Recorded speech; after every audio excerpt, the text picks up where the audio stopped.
2 سال پہلے ہندوستان کے 40 کروڑ مسلمان مایوس تھے، میری چیخ و پکار دب کے رہ گئی، میرا احتجاج مظاہرہ اس پہ کوئی اثر حکومت کا نہیں پڑا، حکومت نے اس کی کوئی نوٹس نہیں لیا، مگر ہماری دعائیں، ہمارے بزرگوں کی دعائیں کام آئیں جو رات رات بھر رو کے دعا کرتے تھے مسجدوں میں تہجد کی نماز میں، ان کی دعائیں رنگ لائیں کہ ہوانگ سٹی سے ایک چھوٹا سا کیڑا آ گیا ہندوستان، اور وہ کیڑا اس طرح ان طاقتوروں کو غرور توڑ دیا کہ بس سب کچھ بھول کر کے اسی کیڑے کے کوارنٹائن میں لگ گئے، آئسولیشن میں لگ گئے۔ لوگ کہتے تھے پتہ نہیں کیا ہوگا اس NRC کا، الحمدللہ اس کیڑے نے وہ دھمال مچا دیا، یہ سب کا غرور توڑ کے بتا دیا زیادہ اکڑنا مت، زیادہ بگڑنا مت، زیادہ ظلم مت کرنا، تمہارے چاہنے سے سب کچھ نہیں ہوتا ہے، وہی ہوتا ہے جو منظور خدا ہوتا ہے۔ واہ واہ۔ اس لیے جس اللہ نے آپ کو عزت دلائی، جس اللہ نے اس سنکٹ کی گھڑی میں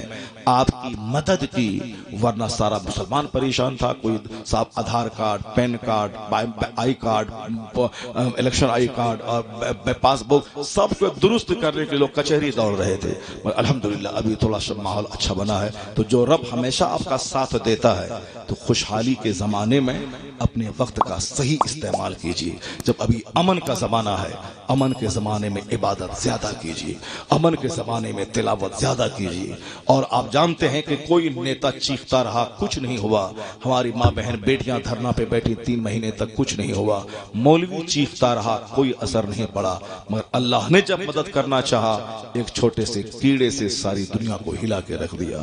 جس طرح نمرود کو اللہ نے سلطنت دی تھی، وہ غلط استعمال ہوا تو چھوٹا سا کیڑا اس کے غرور کو توڑ کے مار ڈالا، اسی طرح آج کا نمرود بھی اگر نہیں سنبھلے گا تو اللہ رب العزت کو اس نمرود کو ٹھکانے لگانا آتا ہے، جو کل کے بڑے نمرود کو بھی اسی معمولی سی مچھر سے تباہ کیا تھا، آج کے نمرود کو بھی معمولی مچھر سے تباہ کرنے کی طاقت وہ اللہ رکھتا ہے۔ اس لیے آپ کا کوئی کچھ نہیں بگاڑ پائے گا۔ آپ نماز نہیں پڑھتے ہیں اپنا بگاڑ رہے ہیں، مدرسوں کو اجاڑ رہے ہیں اپنا بگاڑ رہے ہیں، آپ کافروں کی طرح شادی بیاہ کر رہے ہیں اپنا بگاڑ رہے ہیں۔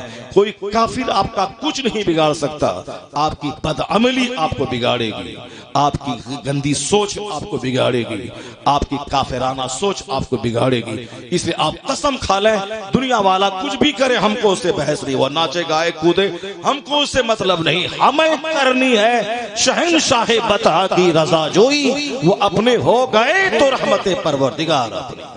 اللہ تبارک و تعالی ہم کو اور آپ کو سبوں کو نیک بننے کی توفیق عطا فرمائے۔ حالانکہ میں تو آج بالکل موڈ بنا کے آیا تھا کہ قرآن شریف سے 5-10 جگہوں سے بالکل عجوبہ باتیں، جس طرح سے میں نے کوسٹوں کے تعلق سے بات کی، اسی طرح سے اور بھی بہت سارے عجائبات ونڈرز کو میں کھولنا چاہتا تھا، لیکن ہماری تقریر تھوڑی سی پھیل جاتی ہے وہ صاحب اصلاحی ٹاپک کی طرف، اور تمہید میں کہ جو اصل سوچ کے جو میں آتا ہوں وہ بول ہی نہیں پاتا ہوں، اس کے لیے کم سے کم 3-4 گھنٹے کا ٹائم چاہیے تاکہ تمہید بھی ہوتی رہے اور پھر اصل میٹر پہ تقریر بھی ہوتی رہے۔ مگر میں تو تھکوں گا نہیں 4 گھنٹے میں، مگر آپ ہی تھک جائیں گے، آپ ہی تھک جائیں گے۔ اس لیے مجھے آپ کا بھی خیال ہے، اور آپ میں پھر دوبارہ میں اس کو ریپیٹ کرتا ہوں، میں تو جوان ہوں مگر ہمارے ہم سے 2 گنی عمر کے ہمارے ڈاکٹر صاحب کس قدر تعجب کے بات ہے، کس قدر اسٹیل باڈی رکھتے ہیں کہ آج گھنٹوں سے بیٹھ کر انہوں نے میرے خیال سے پہلی بار ہندوستان کی تاریخ میں میری نگاہ میں کوئی سانسد ہوگا، کوئی ایم پی ہوگا جو بیٹھ کر کے 2 گھنٹے کی تقریر سنا ہوگا ہندوستان کی تاریخ میں ماشاءاللہ۔ اور اس سے اللہ تعالیٰ کو صحت اور تندرستی عطا فرمائے، ان کے پوتے کو اللہ تعالیٰ خوب ترقی اور عروج عطا فرمائے، کیونکہ شیر کو چھوڑ کے جا رہا ہے، اور پھر اس کو حمایت دینا، اس کو پروموٹ کرنا، اس سے ڈھیر سارا کام لینا، یہ بہت ساری امیدیں وابستہ ہیں ان سے۔ اللہ نے صحت کی کمزوری سے بچائے، مضبوط صحت عطا فرمائے، مسلمانوں کے دل میں ان کی محبت عطا فرمائے۔ ہمارے حاجی عارف صاحب، ان کے بیٹے عامر سہیل، ان کے سارے بھائیوں کو اللہ خوب دینی خدمت کی توفیق عطا فرمائے۔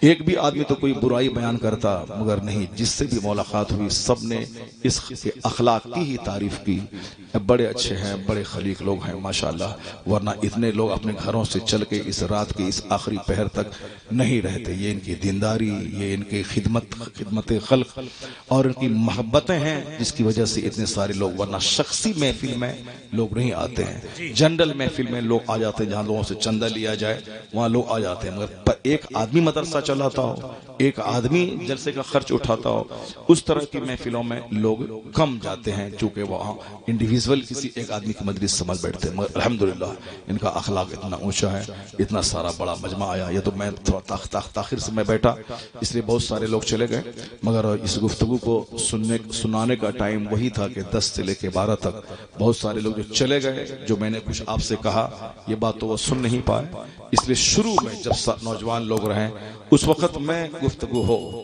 ہم لوگوں کا کام ہے پریاس کرنا، کوشش کرنا، باقی کسی کے گلے میں چادر ڈال کے مسجد گھسانا یہ نہ نبی پہ فرض تھا نہ مولانا پہ فرض ہے۔ نبی بھی صرف قرآن کریم پڑھ کے سرکار سناتے تھے، انہی لاکھوں میں سے کھنچ کے چند لوگ کلمہ پڑھ لیتے تھے، اور یہی ذمہ داری علماء کی ہے، اچھے طریقے سے مثالیں دے کر قرآن شریف پڑھ کے سنائیں، سمجھائیں، دل ہی تو ہے، اس دل پہ جب دو چار بات لگتی ہے تو اثر کر جاتی ہے، تو اس کے لیے اچھا ماحول، اچھا وقت دینا چاہیے۔ اگر ہم نے اخیر ٹائم میں سب کام کیا، جب مجلس چلی ختم ہو رہی ہو تو یہ سسٹم کے خلاف کام ہے، تو سسٹم سے کام کریں، دن میں مجلسیں کریں، پڑھے لکھے لوگوں کے لیے الگ مجلس کریں، جس کو ٹیچر ہیں جو آفس میں کام کرتے ہیں ان لوگوں کے لیے الگ سے مجلسیں منعقد کریں، سارے ٹیچر، سارے پروفیسر، سارے نوکری پیشہ لوگ رہیں گے، دن میں 2 گھنٹے کی تقریر مجلس ہوگی، کوشش پریاس تو کرنا پڑے گا، جس طرح دوسرے لوگ کرتے ہیں آپ کو بھی کرنا ہوگا۔ اسی مراد آباد کا ایک ارب پتی اپنی بیٹی کی شادی مسجد میں کروا دی، اور جو پیسے بچے 2 کروڑ روپے انہوں نے تبلیغی جماعت کے فنڈ میں چندہ دے دیا۔ اب آپ بتائیں کہ بیٹی کی شادی کروا رہے ہیں مسجد میں، اور جو فضول خرچی کے 2 کروڑ بچے جماعت میں چندہ دے دیا۔ کاش میرے بھی سیٹ، میرے بھی ایکسپورٹر وہ اپنی بیٹی کی شادی مسجد میں کروا لیں اور یہ 2 کروڑ پہ مسلک اعلیٰ حضرت کی خدمت کے لیے دے دیں۔ اگر اس طرح کا کام ہوگا پھر کیا ہے، باطل دب جائے گا اور حق کا جادو سب کے سر چڑھ کے بولے گا۔ ہمارے لوگوں کو تو صرف نام و نمود سے فرصت ہی نہیں ہے، چادر گاگر سے فرصت ہی نہیں ہے کہ وہ کوئی تخلیقی کام کریں، کوئی تعمیری کام کریں، اس لیے فضولیات سے بچ کر جو کام دیر پا ہو وہ کام کرنا چاہیے، ایجوکیشن پہ زیادہ دھیان دینا چاہیے۔ مدرسہ جو غریب ہے، جہاں بچے کم پڑھتے ہیں، زیادہ بچے پڑھیں، انگریزی کی تعلیم ہو۔ سارے لوگ تو چندہ کر کے چلا ہی رہے مدرسہ، مگر ایکسپورٹر لوگ ایسا مدرسہ چلائیں جہاں بچوں کے کھانے پینے کا انتظام، رہنے سہنے کا انتظام، ایک کمرے میں 2 بچے رہیں، اسکول کے ہاسٹل کی طرح سب مینیج رہے، گارڈن رہے، اور سب بچوں کے کھیلنے کا انتظام رہے، تاکہ ایک آدمی جب بچے کو پڑھانا چاہے، ارب پتی میں کہاں بھیجوں، جنرل مدرسے کا حال کیا ہے سب کو معلوم ہے، تو اب مالداروں کے بچوں کو پڑھانے کے لیے آپ کو اپنے یہاں کا مینجمنٹ خوبصورت کرنا پڑے گا۔ اگر 2-4 مالدار کے بچے پڑھ کے عالم بن کے بربادی سے بچ گئے تو سمجھ لیں کہ بہت بڑا احسان ہو جائے گا۔ اللہ تبارک و تعالی ہم کو اور آپ کو سبوں کو خوب محنتیں کرنے کی توفیق عطا فرمائے، اس مجلس کو اللہ قبول فرمائے، اس مدرسے کو اللہ عروج اور ترقی عطا فرمائے، ہمارے حاجی صاحب کو دن دوگنی رات چگنی ترقی عطا فرمائے، اور خوب انہیں مسلک اعلیٰ حضرت کی دھوم مچانے کی توفیق عطا فرمائے۔ ہمارے نیتا جی ان کے پوتے کو خوب اللہ لمبی عمر عطا فرمائے۔